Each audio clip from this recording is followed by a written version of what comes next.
दोस्तों नमस्कार। 2024 के चुनाव का ऐलान हो गया है। इलेक्शन कमीशन ने अपने चुनाव के तारीखों का ऐलान कर दिया है। बहुत राज्य में चुनाव जो है विधानसभा और लोकसभा भी होने जा रहे हैं। उनको लेकर डेट जो है फाइनल जारी किया नहीं गया है। तो जिस तरह से तारीखों का ऐलान हुआ है, अब आपको क्या लगता है क्या ऐलान दर ऐलान होने जा रहे हैं?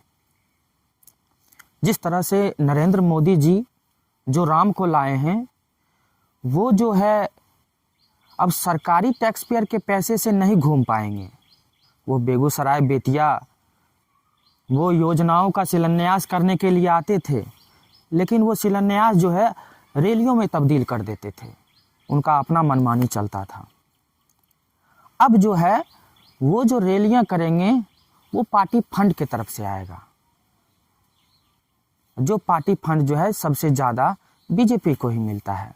लगभग 75% रकम जो है इलेक्टोरल बॉन्ड का बीजेपी को ही मिला।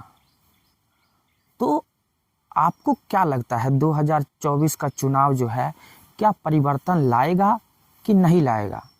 क्या सिर्फ नरेंद्र मोदी जी की गारंटी चलेगी, या राहुल गांधी जी का जिस तरह से नारी न्याय के लिए एक फंड लाए हैं सालाना 1 लाख रुपया, क्या उनका जादू चल पाएगा? देखना तो होगा। जिस तरह से इलेक्शन कमीशन ने कहा कि नफरत के बाजार में मोहब्बत की दुकान खोलनी है, तो क्या इलेक्शन कमीशन नफरत के बाजार में मोहब्बत की दुकान खोल पाएंगे? जिस तरह से इलेक्शन कमीशन पर लगातार दाग लगते आ रहे हैं। उन्होंने एक शायरी कह के जो है उनका जवाब दिया, और जिस तरह से ईवीएम पर भी सवाल पूछा गया तो उन्होंने ईवीएम को लेकर भी कड़ा जवाब दिया। उन्होंने कहा निष्पक्ष जिस तरह से चुनाव होते आ रहे हैं, पिछले 10 साल के चुनाव को देखें तो उस तरह से हम और अच्छा करने का प्रयास कर रहे हैं। और एक तरफ जो है राहुल गांधी जी का आपको भाषण सुनना चाहिए। उसमें वो याद दिलवा रहे हैं कि आपको याद है कोरोना काल? आपको याद है जब मोदी जी कह रहे थे ताली बजाओ, टॉर्च जलाओ, थाली बजाओ, और आपसे कोरोना वैक्सीन के लिए कितना पैसा वसूला गया? शायद आपको ध्यान में नहीं होगा। जिस तरह से लोग मर रहे थे, आने के लिए लोग कल्लाह रहे थे,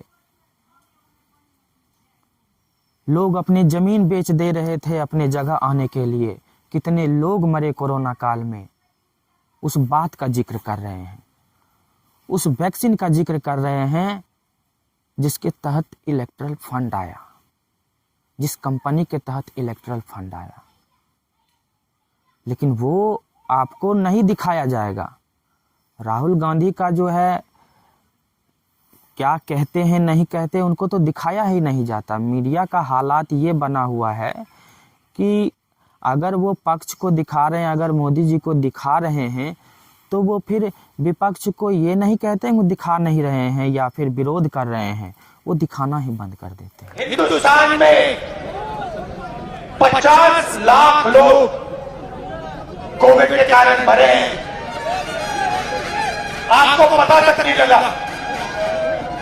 आपका भाई मर गया, माता पिता मर गए, आज सब हिंदुस्तान की जनता को नहीं मालूम कोविड में कितने लोग मरे। मैं बताता हूं, 50 लाख कम से कम कोविड में मरे हैं। और जब कोविड हिंदुस्तान में लाशों की ढेर बना रहा था, तो वैक्सीन वाली कंपनी नरेंद्र मोदी को पैसा दे रहा था। एक तरफ आपकी लाशें, दूसरी तरफ वैक्सीन वाली कंपनी, क्या नाम था उसका? सीरम इंस्टीट्यूट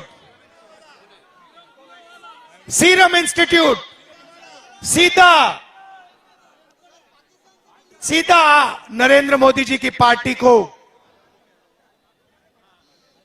करोड़ों रुपए पकड़ा रहा था। नरेंद्र मोदी जी आपसे कह रहे भैया थाली बजाओ, फोन जलाओ। आप थाली बजा रहे हो, आप फोन जला रहे हो, आपके जेब में से पैसा निकालकर पूना वाला सीधा बीजेपी को दे रहा है। कोविड में आपसे चोरी की, कोविड में वैक्सीन से, सड़क से, डिफेंस इंडस्ट्री से लिस्ट निकली है भाई और बहनों, कंपनी की लिस्टें देख लो। हफ्ता लेता है, इंटरनेशनल लेवल का हफ्ता चल रहा है हिंदुस्तान में, और जो भी चू करता है ना उसको अमित शाह, सीबीआई, ईडी ये डरा के चुप करा देता है। यहां पे मैं आपसे पूछता हूं, यहां पे शिवसेना को, एनसीपी को तोड़ा कैसे? ये हाँ, मगर कैसे? ये क्या आपको लगता है, आपको क्या लगता है, आपको क्या लगता है कि ये जो एमएलए भागे हैं ये फ्री में भागे हैं क्या?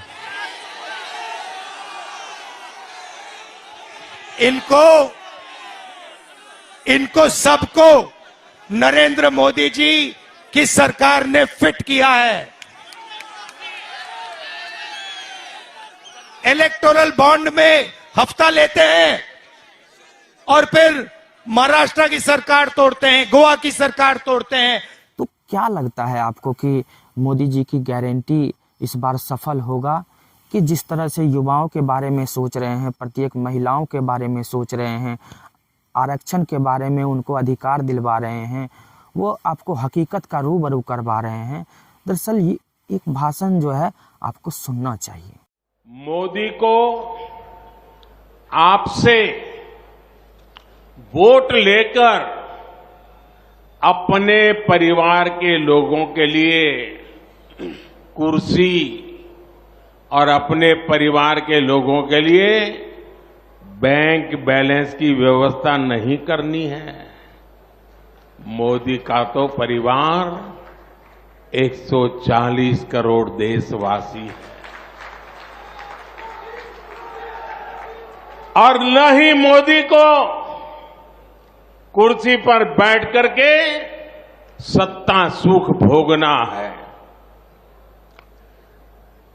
23 साल से पहले मुख्यमंत्री के रूप में और अब प्रधानमंत्री के रूप में आपने मुझे सेवा का मौका दिया है। मैंने एक दिन भी मेरे लिए कभी उपयोग नहीं किया है।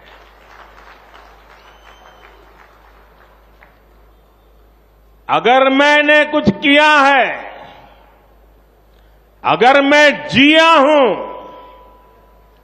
अगर मैं दिन रात काम करता रहा हूं, तो वो सिर्फ और सिर्फ मेरे 140 करोड़ परिवारजनों के लिए।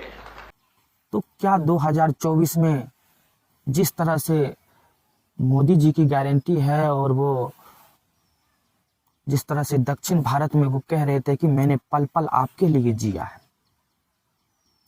मैंने अपना जीवन का एक एक पल जो है जनता की सेवा के लिए दिया है, तो क्या उनका भीड़ जो है वोट में तब्दील होगा, या फिर राहुल गांधी जी का जो है जिस तरह से महिलाओं के बारे में बात कर रहे हैं, 1 लाख रुपया सालाना देने की बात कर रहे हैं, उनका जादू चलेगा? क्या उनका जो है हुजूम जो है मीडिया के द्वारा दिखाया नहीं गया? जिस तरह से भारत जोड़ो यात्रा में लोगों का हुजूम था, सड़कों पे आपने देखा किस तरह से भीड़ था, तो वो दिखाया नहीं गया, लेकिन वो लगातार मेहनत करते रहे। तो क्या हुजूम ये जो है राहुल गांधी जी का वोट में तब्दील होगा? मोदी जी का जो है गारंटी जो दे रहे हैं और उनकी सभाओं में जो गारंटी का वो जिक्र कर रहे हैं, क्या वो भीड़ जो है वोट में तब्दील होगा या फिर हवा हवाई है? आपको क्या लगता है किनकी सरकार बननी चाहिए? मोदी जी का या फिर राहुल गांधी जी का? जवाब जरूर दें हमें। नमस्कार, मैं अमलेश कुमार।